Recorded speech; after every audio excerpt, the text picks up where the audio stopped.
Hello friends welcome तो outsourcing आपणकर निजुक्ति की नहीं अपडेट आपण मानकर होची आगु को आपणकर आउटसोर्सिंग निजुक्ति आसीबो कि नाही आउ जो माने आपणकर एटा आपणकर काली अपडेट जो आस्तला स्थायी हेबा को नहीं कि तो आगु को आपणकर आंदोलन होबार बहुत बहुत चांस रहूची आउटसोर्सिंग पिला मानक द्वारा जो जो विभाग रे आपणकर सब अछंती आउटसोर्सिंग पिला माने सेमान पई कि मुख्यमंत्री आपण ऑलरेडी कहि दैछंती आपणकर सेमानक प्रावधान नाही कारण से एजेन्सी रो कर्मचारी सेमानक सरकार सहित कर्मचारी नियुक्तर कौन संपर्क नहीं तेणु से स्थायी कर प्रावधान ना किंतु गोटे प्रश्न आसूची जो मैंने आउटसोर्सिंग रे एबे काम करूछन ओडिशा गवर्नमेंट रे तो सेमानकर तो परमानेंट करा जीवने सेमानकु छटई करा माने सेमाने से कार्य रही पारिबे कि नहीं सेटा भी गोटे डाउट रहउची कि सेमाने जो कार्य करूछंती एजेन्सी द्वारा से तांको छटई कर दिया जीव नहीं तो सेटा भी प्रश्न समस्त मन रोचे आगु जो माने आउटसोर्सिंग कर्मचारी आउटसोर्सिंग रो जति एबे पोस्ट आपन आसुनी एते आउटसोर्सिंग रो विभिन्न आपनकर एजेन्सी माध्यम रहउछंती पिला माने तो सेमानकु सरकार गुरुत्व एते दउनी तो आउटसोर्सिंग पिला माने तांकर आंदोलन होबार चांस रहउची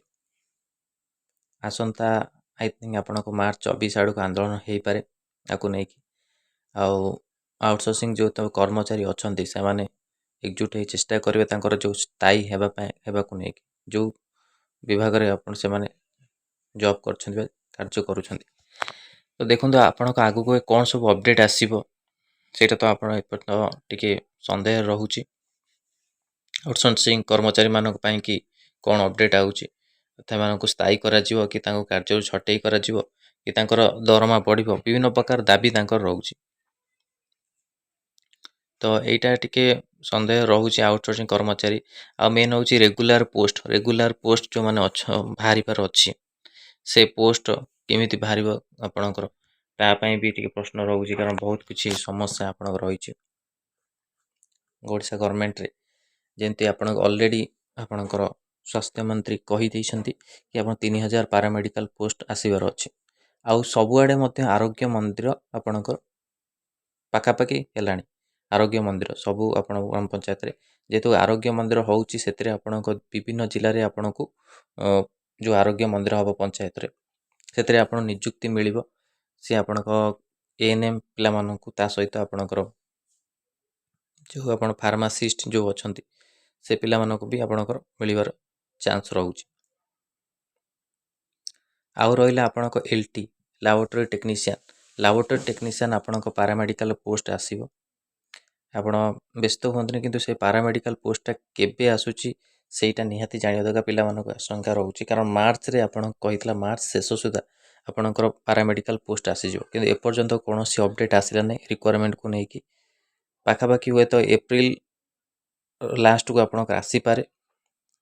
गोटे आप अनुमान करा जाउची तापाई कि प्रिपरेशन करा जाउची आपणकर जो माने आपणक पारामेडिकल पोस्ट रे अप्लाई करिवे आगु को प्रिपरेशन होउची आउ हमर बैच भी स्टार्ट हेची तापाई बैच रे आपण जॉइन करि परिबे हमर फोन नंबर ऑलरेडी मु आपन को देई सारची तो एई नंबर आपण माने आउथरा आपण कहि एई नंबर रे आपण मेसेज करी बैच रे जॉइन करि परिबे 6372270928 तो एई नंबर आपण माने बैच जॉइन करि परिबे जो माने pharmacist LT ANM staff nurse पिला माने आउ नियुक्ति आसीबा को नै कि आपण को बहुत बहुत चांस रहूची कारण अभी कि चांस नहीं कारण एलटी रो आपणकर प्रोविजनल ग्रेड्स ऑन लिस्ट आसी रेडियोग्राफर भी आसी फार्मासिस्ट भी आसी आउ रेडियोग्राफर भी पोस्ट आसबार बहुत बहुत चांस रोचे रेडियोग्राफर पिला माने भी पचारुले तांकर पोस्ट आसीबो कि नहीं किंतु पोस्ट आसीबो आ एबे जो भी पोस्ट आसीबो एथर खाली आपण रेगुलर पोस्ट आसीबो कौन से आउटसोर्सिंग आसीबो किंतु एनएचएम अंडर बारंबार आपणकर कॉन्ट्रैक्चुअल पोस्ट आसुची एनएचएम अंडर जो पोस्ट आसुची जो जिला भी हो इन हाउस कैंडिडेट मान को खाली आपणकर नौची जो मैंने ऑलरेडी एनएचएम अंडर काम करथिबे तांकर एक्सपीरियंस थिबो से मानको नौची फ्रेश कैंडिडेट पिला मानन पई एपर्यंत किछि आसीनी अपडेट एनएचएम तरफ आगु को मध्य देखो एनएचएम तरफ जहाँ भी आसी पारे आई थिंक आपणकर कॉन्ट्रैक्चुअल ही आसी पारे आउ रेगुलर पोस्ट किछि आसुनी खाली कॉन्ट्रैक्चुअल बेसिस पोस्ट आउची देखंतु आपण कोन अपडेट आसुची आगु स्वास्थ्य मंत्री कहिसेंती आपण 3000 पोस्ट आसीबो ଆଉ ନର୍ସିଂ ଅଫିସର ବି ପୋଷ୍ଟ ବହୁତ ଫାଙ୍କା ପଡ଼ିଛି ଆପଣଙ୍କର। ବହୁତ ଗୁଡ଼ିଏ ପୋଷ୍ଟ 13,000 ପ୍ଲସ୍ ପୋଷ୍ଟ ଫାଙ୍କା ପଡ଼ିଛି, କିନ୍ତୁ ତାର ବି କୌଣସି ଆପଣ ଗ୍ରେଡେସନ୍ ଲିଷ୍ଟ ଆସିଛି, ଯେଉଁଟା ପ୍ରୋଭିଜନାଲ ଲିଷ୍ଟ ଆସିଛି, ଫାଇନାଲ ଗ୍ରେଡେସନ୍ ଲିଷ୍ଟ ଆସିନି। ତ ଏସବୁ କାମ ବହୁତ ଲେଟ୍ ହେଉଛି ଗଭର୍ଣ୍ଣମେଣ୍ଟ ଦ୍ୱାରା, ଯେଉଁ ପୋଷ୍ଟଟା ଆପଣ ଯେଉଁ ସମୟରେ ଆସିବା କଥା ସେ ସମୟରେ ଆସିପାରୁ। ତ ଆଉଟସୋର୍ସିଂ ପିଲାମାନଙ୍କ ପାଇଁ ବି ସମସ୍ୟା ରହୁଛି, ସେମାନେ କ'ଣ କାର୍ଯ୍ୟରେ ରହିବେ କି ନାହିଁ ସେଇଟା ବି ସନ୍ଦେହ ଲାଗୁଛି, କାରଣ ତାଙ୍କୁ ସ୍ଥାୟୀ ହେବାର କୌଣସି ଆଶା ଲାଗୁନି। ତ ଆଗକୁ ଦେଖ ଆପଣଙ୍କ କ'ଣ ହେଉଛି। ଆଇ ଥିଙ୍କ ଆପଣଙ୍କର ଆନ୍ଦୋଳନ ହେଇପାରେ ଆକୁ ନେଇକି, ଯାହା ବି ଆପଣଙ୍କର ଅପଡ଼େଟ୍ ଆସିବ ଆପଣମାନଙ୍କୁ ଦିଆଯିବ। ତ ଏଇଟା ଇମ୍ପୋର୍ଟାଣ୍ଟ ଅପଡ଼େଟ୍ ଥିଲା ଆପଣମାନଙ୍କ ପାଇଁ ଆଉଟସୋର୍ସିଂ ନିଯୁକ୍ତି, ତା ସହିତ ରେଗୁଲାର ପୋଷ୍ଟ ଯେଉଁମାନେ ଅଛନ୍ତି ରେଗୁଲାର ପୋଷ୍ଟକୁ ନେଇକି। ଭିଡ଼ିଓଟି ଭଲ ଲାଗିଥିଲେ ଲାଇକ୍ ଓ ସେୟାର କରନ୍ତୁ। ଆମ ଚ୍ୟାନେଲରେ ପ୍ରଥମ ଥର ପାଇଁ ଥିଲେ ଚ୍ୟାନେଲକୁ ସବସ୍କ୍ରାଇବ୍ କରନ୍ତୁ। ଆଉ ଏଇଭଳି କଣ୍ଟେଣ୍ଟ ପାଇଁ ବେଲ୍ ଆଇକନ୍କୁ କ୍ଲିକ୍ କରନ୍ତୁ, ଯଦି ସମସ୍ତ ଭିଡ଼ିଓ ନୋଟିଫିକେସନ୍ ଆପଣଙ୍କ ପାଖରେ ପହଞ୍ଚିପାରିବ। ଧନ୍ୟବାଦ।